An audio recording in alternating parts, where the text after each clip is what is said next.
Hi, my name is Vi, and today we are going to sit on my balcony and smoke cigarettes and talk. You don't have to smoke cigarettes, actually. If you don't want to, please don't, but I will because the weather is gorgeous and I didn't have anything sweet to eat after my lunch as a dessert, so this is going to be my dessert for today.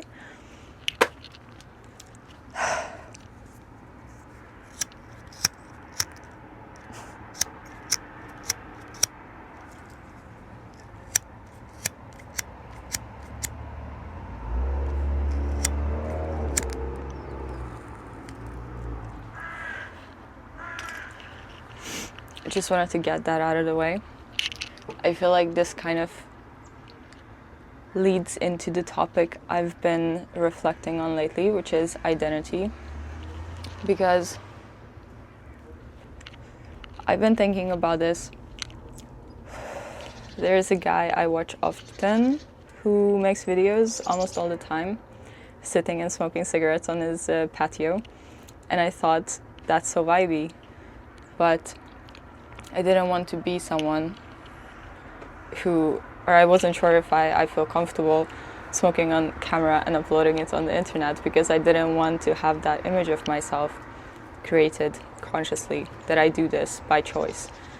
But at the same time, I realized that probably everyone who watches my videos, everyone who's here right now, is self-aware and mature enough to decide on their own whether they want to smoke or not. So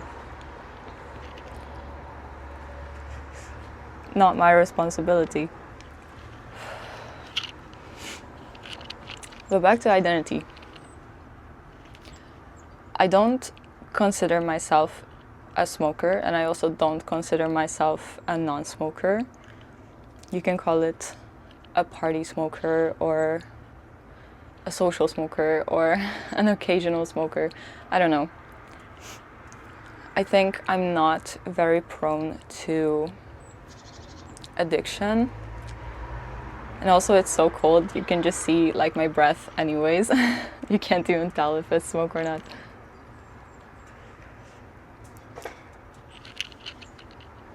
But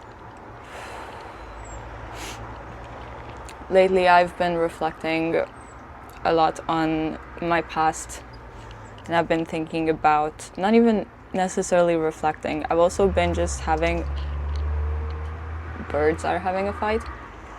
I've been having a lot of nostalgic moments when I would think about, very specifically, the part of my life when I used to live in Denmark. And when I used to live in Denmark was the time when I would be smoking more. So that's also kind of a connection, vaguely. And sometimes I think about those times and I feel good. And sometimes I think about it and I feel like I'm so happy it's over, and I'm so happy I'm out of that state I was in when I was there. But it's not necessarily, I cannot say overall if it was a good thing or a bad thing, because there were good things in it and bad things in it as well. So I'm kind of noticing on myself when I'm having nostalgia, it doesn't really matter what it is. The bigger the difference between that past version of yourself or that past situation and your present moment, the bigger the satisfaction of the nostalgia feels, kind of. To me, at least. I think that's why we like nostalgia so much. Because of the contrast of the past and the present. With that, I'm not sure what I'm gonna do, but I thought it sounds cool, so I wanted to share. Rather so, I also had the thought that lately everything's been feeling so easy for me, and I'm not sure why that is, or I've been trying to understand what's different now.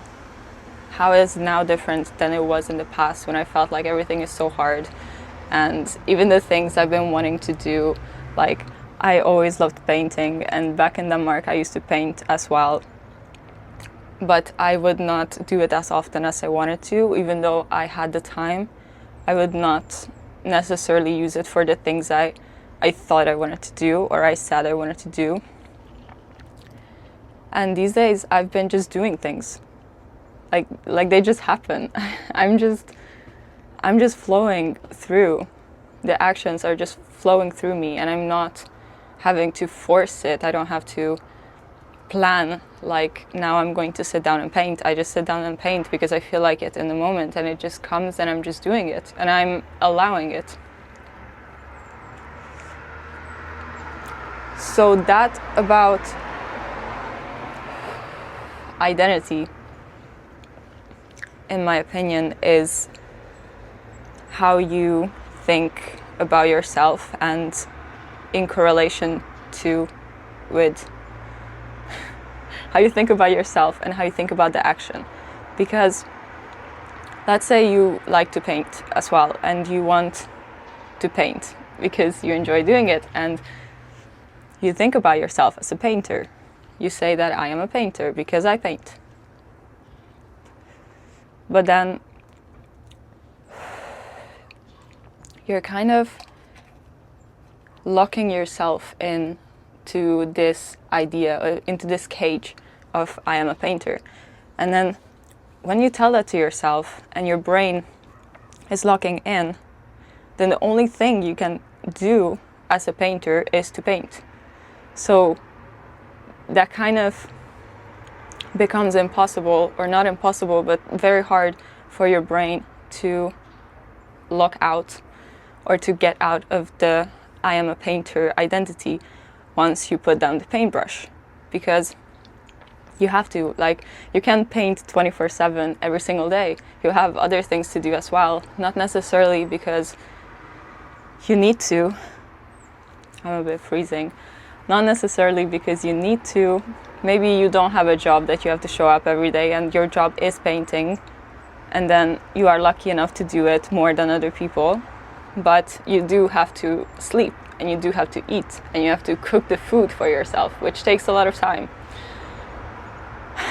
I hate how much time cooking takes, but the point is, your brain cannot switch from one identity to another as fast as you have to throughout the day multiple times. Because me, for example, I wake up, I go to work, I do my job, and then I come home, and then I want to do something. I do something creative, and then I want to go hang out with my friends. I spend time with my friends or my family, and then I go to sleep. Then I have so many identities I have to shift through each day. I have to become a worker, I have to become a creative person, I mean a painter, for example, and then I have to become a friend, and then I have to become a daughter, I have to become a chef while I'm making my dinner, and then I have to become a rester, someone who rests. I have to allow that for myself too. But if I think about myself as kind of becoming one with this thing I'm doing right now, then the birds are, I don't know what they are doing, but it's cute. Then my brain cannot really keep up with all of the shifts I'm shifting through each day or throughout the day, because I'm making myself one with the action, but that action isn't going to last forever, or at least I'm not going to last forever either, but the action is even shorter than me living. So I have to also kind of distance myself from this too. Same with thoughts. It's not that you are a painter because you paint, it's you are the person who is doing the painting. The action is separate from your identity. Just because you paint once, it doesn't make you into a painter. It doesn't mean you have to paint. It doesn't mean you have to be a painter all the time. Because being a painter and identifying yourself only by this one word or this one action you like to do is limiting yourself from everything else. while there are other things in your life that you like to do. You like to also sleep, and you like to also go hiking, and you like to also watch movies. But if you are just a painter, why would you be watching movies? Why aren't you painting instead? So with that limitation, you're basically creating friction, because you cannot be painting all the time, so you are going to feel bad when you are not painting, and then your brain is just beating yourself up every single time you're doing something that is outside of your identity. This is what I mean by your identity creates you, instead of you creating your identity, because you think you choose this, and then you label yourself as such because it makes you feel like you belong somewhere. It makes you, maybe gives you a community with other people who also identify as the thing you labeled yourself as. Or maybe it gives you a sense of purpose. It gives you a sense of, I have my life figured out. I know the reason I exist. This is what I am. But you are much more complex than that as a person. And this is also the same issue with aesthetics and trends, that you just choose something, a label, something that is a preset kind of definition that you are trying to become by labeling yourself as such. And then even if you consciously know, like, I am this and this and that, and then you're not just saying you are a painter, you are a painter, you are a creative, which is a bit more of a vague thing. So you can get away with being a filmmaker and being a photographer and being an artist is also a great example for that. Or a content creator, like, you can post wherever you want, and you don't have to, you're not being labeled that strongly, but you are still being labeled, because a content creator, it means a person who creates content and puts it on the internet. Then you are still not connecting with your friends, and you're still not having fun, and you're still not going out, and you're still not making yourself dinner, and you're still not sleeping. You're just creating content, but that's not the only thing you are capable of doing. That's not the only thing you want to be doing either. So what I aim to do instead, and what I recommend, because I think it helps for your little brain, to, instead of using the language, I am a painter, just say that you paint. Because if you paint, you can also listen to music, you can also go out and be in nature, you can also write poems, and once the action is over, you can move on to the next thing.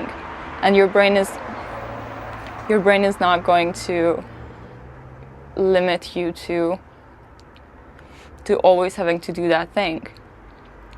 Because now that you distance yourself from that thing, and your identity becomes rather the idea that you are always changing, you identify as vaguely put, you can identify as a creative person, or you can identify as an adventurer, you can identify as a student, you can identify as someone who seeks new things in life.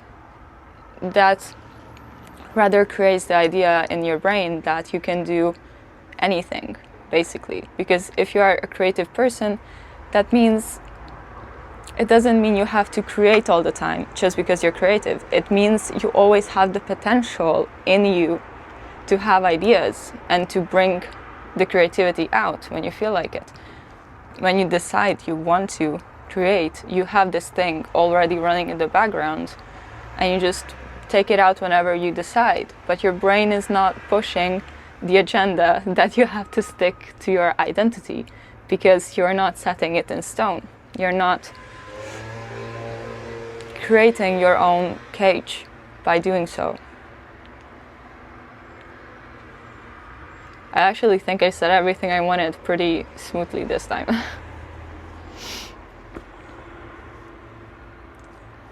Sorry for my shaky voice and my sniffing. It is actually colder than I expected, and I hope it's not too noisy. I hope you like these ideas, and if you have any input on the topic, I would love to hear. So stay safe and stop labeling yourself in limiting ways. And remember, you are infinite potential, nothing less. And you always have the possibility to change. And change is good. Change is always good. I love you.